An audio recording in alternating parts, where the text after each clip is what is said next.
I almost stayed home today. Winds are at 19 miles per hour with gusts up to 34. Aside from major weather systems, this is about as unwelcoming as it gets. But this was the only day I had to hit the water, so I headed out. Big Island Slough was out of the question, as the winds had caused the launch at Bay Area Park to be little more than a mud bog for several yards out. I finally ended up at White Park in Anahuac. The west passage of White's Bayou and its destination of Lake Anahuac would be too exposed for the conditions, so I hesitantly set out on the eastern route of Turtle Bayou from the White's Park launch. I'd previously paddled this tract with a friend and found it to be quite low on my list. I recall it being a somewhat eerie route of limited duration due to several downed trees, sludgy petroleum-filmed waters, and little to no wildlife as a result.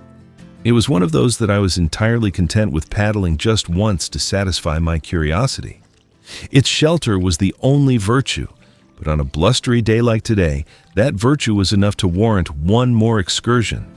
To my surprise, I found it to be quite an enjoyable trek this time around. The wind still presented plenty of challenge, but was made manageable by its many high banks and meandering avenues. At times, the gusts overhead gave the illusion of a freight train crashing through the tree canopies, yet some precise paddle work made the course manageable. As mentioned, access to this route is best achieved from the launch at White's Park off of Interstate 10 and 61. The park is nice and tucked away, providing restrooms, picnic areas, and the ability to launch from a conventional ramp or directly into the paralleling southern portion of Turtle Bayou, which is another quaint, albeit short route for windy days. From the launch, you'll head right and immediately under the I-10 overpass. From there, you'll find an intersection in the waterway. Keeping left will find you on the primary and most extended stretch. We'll talk about the other in just a bit. Keeping to the main route, you'll be met with miles of Cypress Bottom Bayou with more twists and curves than I can count, which is among its assets as a contrary wind destination. Thankfully, I experienced none of the sludge-laden waters from my initial trip, and as such, saw a bit more wildlife.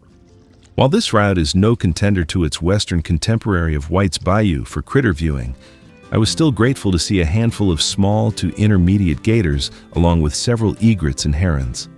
The majority of this route is made up of uninterrupted, pristine East Texas backcountry, but you'll encounter a handful of secluded residences, fishing hollers, dilapidated personal piers, and the occasional deer blind. Also, be mindful of lines hanging from some of the branches overlaying the bayou, as they might find the distracted paddler snagged on a rusty hook. Many can be easily identified by bottles attached to the trees, but not all. You'll most likely not come across any powered craft in these tranquil backwaters. And even if you do, they'll generally be trolling motor-equipped flat-bottom boats adhering to the many no-wake signs posted by Chambers County along the way, which makes this one an option well-suited to novice paddlers, in my opinion, as well. Unfortunately, a mangled mess of downed trees will force paddlers to turn back just past the 2.5-mile point. However, it does not detract from this being a worthwhile paddle at just over 5 miles round trip. The distance may yet be extended further by adding a trek down the other leg encountered near the beginning of the trip. Here you'll pass under an old bridge that still serves as a backwoods subdivision entrance. This tributary will take you behind this small subdivision into more tranquil, tree-lined bayou.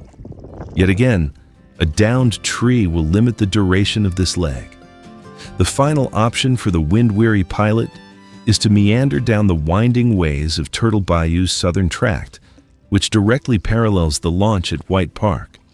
This one is considerably more narrow and offers more tree cover than its contemporaries.